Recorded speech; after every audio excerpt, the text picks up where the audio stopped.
po mga ka-Facebook friends. So today nagluluto tayo ng Bistek Tagalog.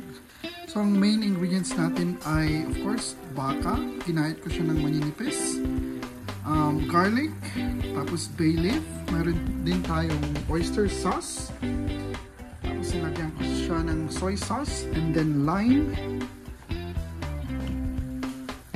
So, nilagyan ko din siya ng brown sugar pang balance sa alat.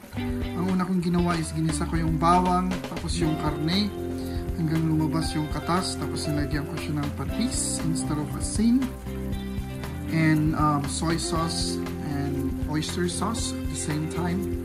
Naglagay din ako ng paminta at lime, kasi wala tayong kalamansi dito, walang kalamansi. So, ito ay pressed lime. It's natural lime juice. And then, simmer mo lang siya ng mga 20 to 30 minutes hanggang lumambot yung karne. Tapos, hintayin mo siyang magmantika. And then, magtira tayo ng sabaw niya or sauce niya. Ito po ang ating Bistek Tagalog.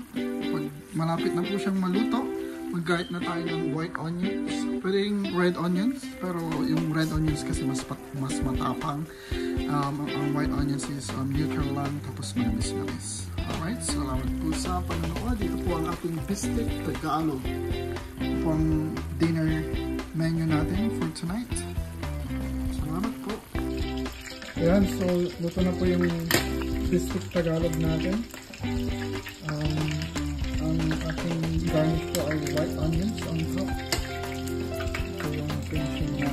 So, ganun po ang itsura ng masarap na Bistek Tagalog. Meron po siyang anting sauce. Gusto mantika na yung baka, pwede na. First, tikman nyo for yung masarap o hindi, o maalat o matamis.